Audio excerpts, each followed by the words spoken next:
I don't think I'm being politically correct or woke when I say that a lot of the Stoics were very privileged. Marcus Aurelius is emperor, he's born to this great family. Seneca is the second richest man in Rome. And look, most of them were basically rich old dudes. But Epictetus is different. Epictetus is born a slave. In fact, that's what his name means. So I think Epictetus has the most to teach us because he's not talking about these things in the abstract. He's not talking about them from some beautiful castle, although he does go to work every day in the emperor's palace, but he does it as a lowly slave. So he sees Rome from this different perspective. There's so much that Epictetus can teach us, and that's what I want to talk about in today's episode. So here are some wonderful ideas and insights from the one and only Epictetus. It's not things that upset us, Epictetus reminds us. It's our opinion about things. The event is objective. It just is. The other person just is. What they're doing just is. The market doesn't care about you. Traffic doesn't care about you. None of these things are trying to upset you. None of these things know you exist at all. It's not the thing that upsets us. It's not the thing that's the problem. It's our opinion about that thing. It's the telling ourselves that it's unfair, that it sucks. It's somebody else's fault, that we'll never recover from it, right? That we've been injured by it, the Stoics would say. When we choose not to feel harmed by something, when we choose not to tell ourselves that something has ruined us, then we haven't been harmed. It's not the thing that upsets us. It's our opinion about that thing. When stuff goes sideways in life, when it goes not the way that you want it to go, when you're dealing with difficult stuff, you should say to yourself, as Epictetus did, life is pairing me with a strong sparring partner. He says, how else are you going to become Olympic class material? How else are you going to get better? The whole point, if you're training in sports, is to find really good competitors, really good trainers, to subject you to difficult, tough situations because you become better and stronger from that, right? That's also weightlifting. The resistance, the fact that it's hard is what makes you better. And so that's what we say to ourselves about the difficult situations in life, the difficult people in life. Life is pairing me with a strong sparring partner, and that's how I become world class. It comes down to this idea that there's some stuff that's up to us and some stuff that's not. And I know that sounds really, really simple, but Epictetus, one of the great Stoic philosophers, said that was our chief task in life. The main job of a philosopher, he said, was to separate things into two categories. The things we have control over, things that are up to us, things we don't have control over, the things that are not up to us. And the undeniable reality is that most people spend most of their time focused on things that are not in their control. That's what gets them upset. That's what they're striving for. That's what they're fighting about, things that are not in their control. And this is what causes them misery. This is what causes them frustration. This is what causes them fear and anxiety. So that's it. Your chief task in life is to focus on the things that are inside your control. When you're running, it happens all the time. Somebody passes you or you pass someone and then they start speeding up. One of the things you realize, or you have to realize, is that the race you're running is not against other people. The race you're running is against yourself. Epictetus said, enter races where winning is up to you. If you're racing against yourself, if you're racing against your own potential, if you're staying on the course that you are on, then you will always win. And it doesn't matter what other people are doing. You focus on what you are doing. It's not impressive that you can read difficult books, that you know all this fancy literature. There was a Stoic student who was bragging to Epictetus that he'd read all the works of Chrysippus. And Epictetus looked at him and he said, you know, if Chrysippus was a better writer, you'd have less to be proud about. Philosophy isn't supposed to be complicated. It's not supposed to be pretentious. It's supposed to be simple and straightforward.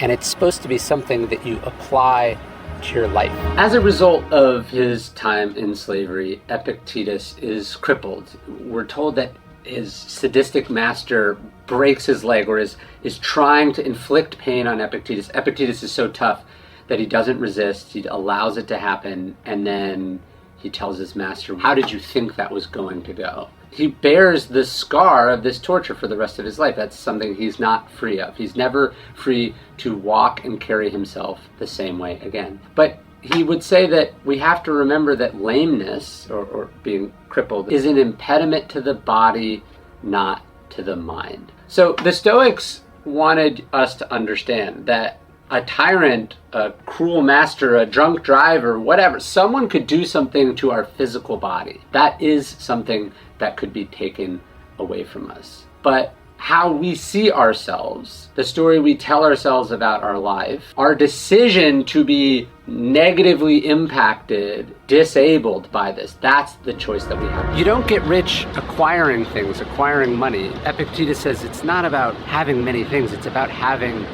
few wants. If you have everything you need, then you are very rich. Would it also be nice to pair that with having a lot of money? Sure. But you could also have very little and feel like enough, feel good.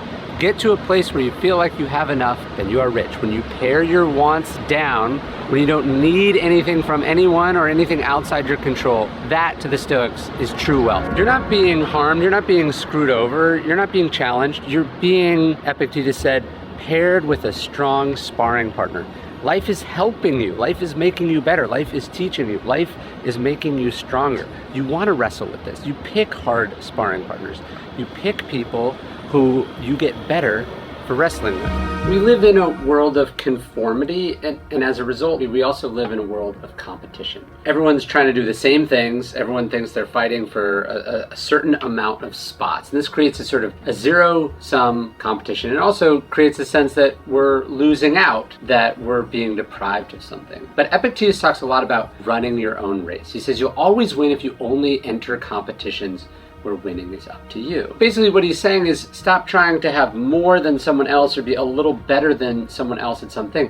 Try to be the best version of yourself. Also by this, he meant that he wasn't afraid to stand out. He wasn't afraid to be different or distinct in a time like living under Nero where this would have been a dangerous thing to do. But the freedom to be himself was the freedom that Epictetus seized on, as we must also seize on. You're paying too close of attention. Epictetus says if you want to improve, you have to be content to be seen as ignorant or foolish in some matters. He was saying that if you're on top of everything, if you know the latest gossip, all the breaking news, what you're doing is not paying attention to the important things.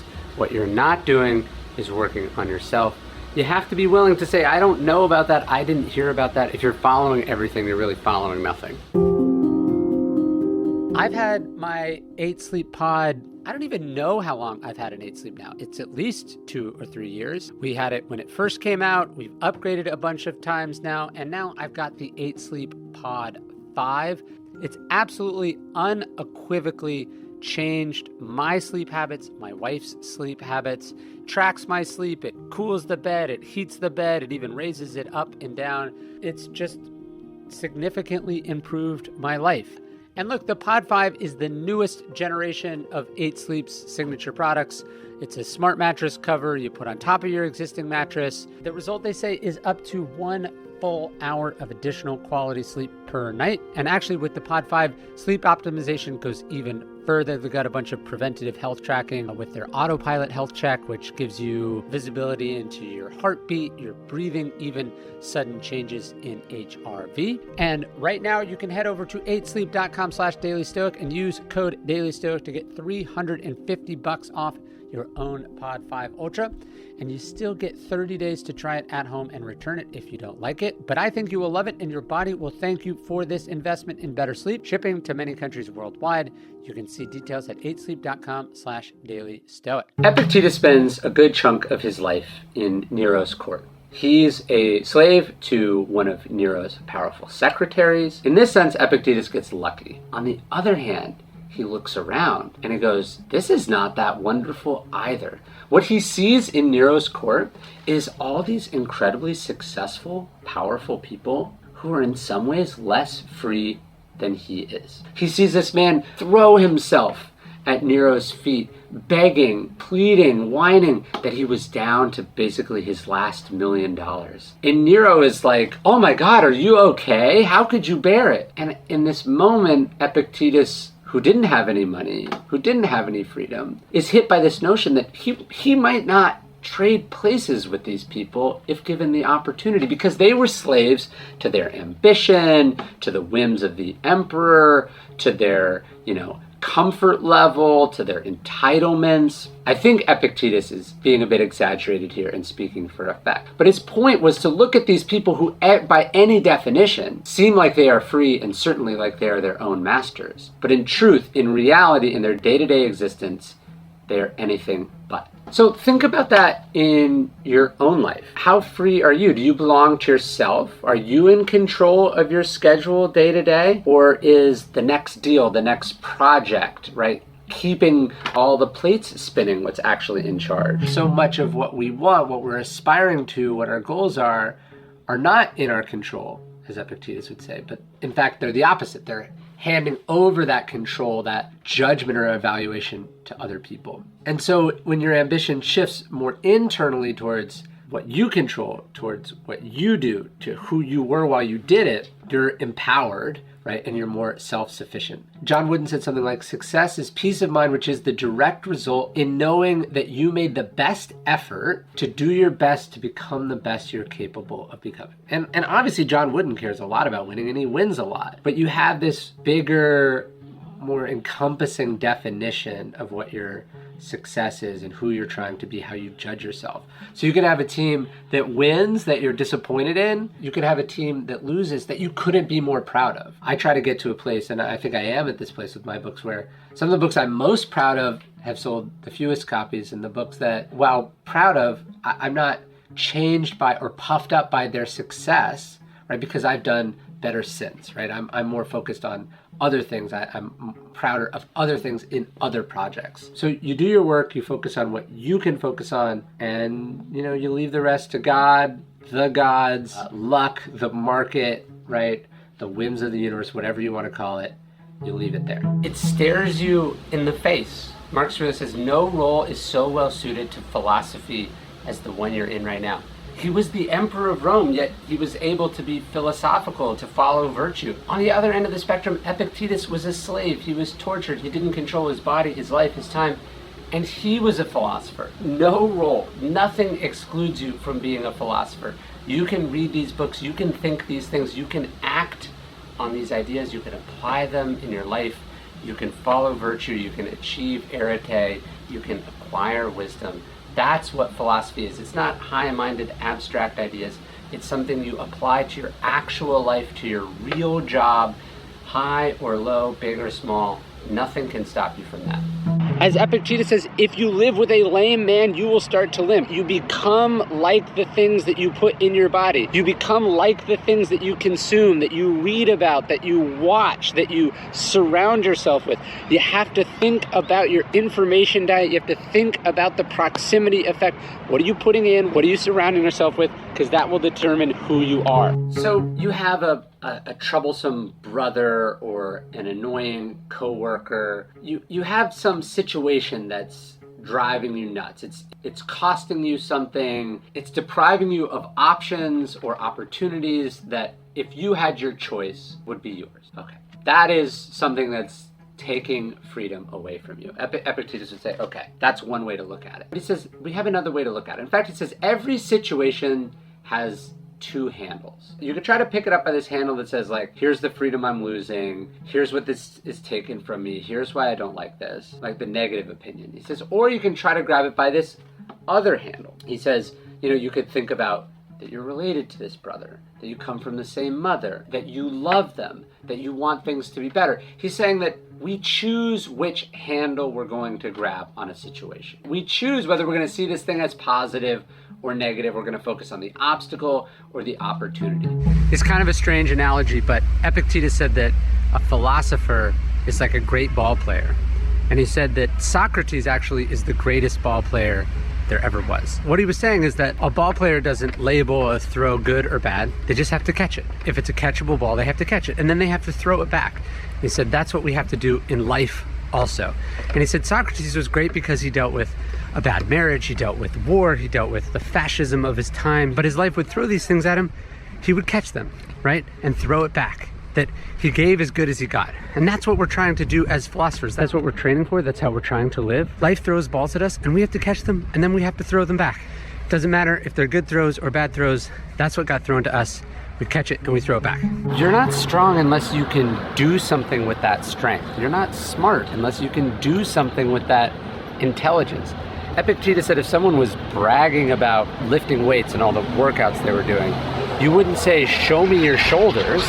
you would say, show me what you can lift, show me what you can pick up. So ultimately, the learning we do, the work we do, the training we do, it's got to be about the practical application. It's got to be what you're able to do with it. I've talked to a number of big people in Hollywood over the years. One of the things that like people watching TV or movies don't necessarily understand, I mean, when something's like bad or not good, they'll blame like an actor or they'll blame a specific director, and they don't realize like it's this collaborative art. And as a result, no one person is really like in control. So you might think that this A-lister or this big director or this, producer has like so much control, but actually every single person is dependent on all these other people. It's a lot like life, which is why the Stoics use the metaphor of being an actor in a play. Epictetus said, look, the director is deciding, the playwright is deciding. The actor, like an athlete, doesn't control what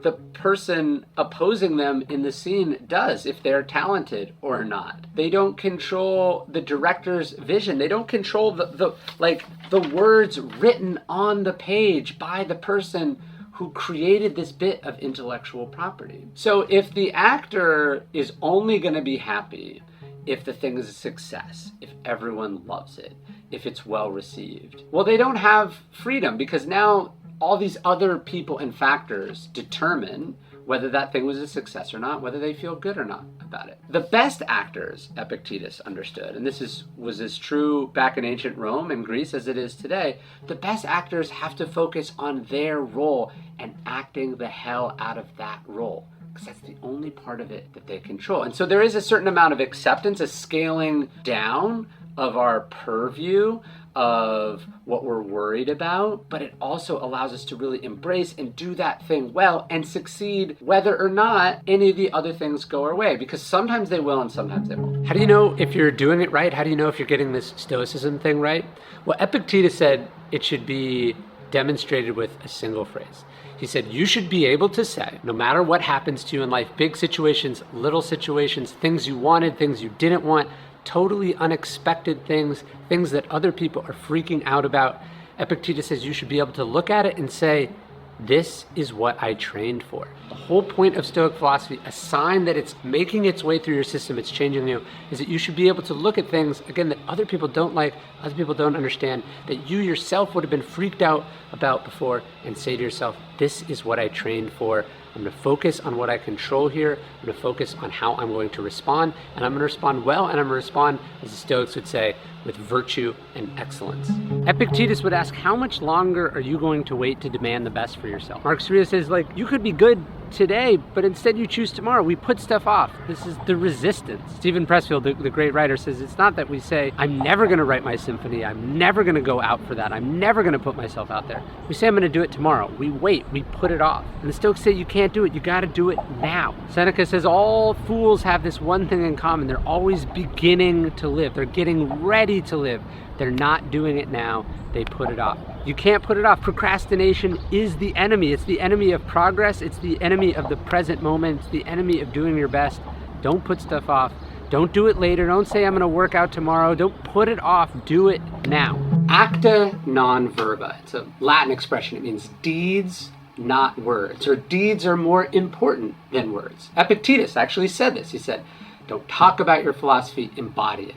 And so Epictetus's life is really interesting because amidst slavery and oppression and adversity and difficulty, he did a really good job living up to the ideas of Stoicism. Seneca writes beautiful essays and letters and plays filled with Stoic ideas. But then his time working for Nero, his lifestyle choices, shows that he struggled to put these ideas actually into practice. There is one thing that doesn't matter if you're rich or poor, powerful or powerless, healthy or unhealthy, young or old. Eventually, inevitably, we all die. It's the one prophecy that never fails. It's the great equalizer.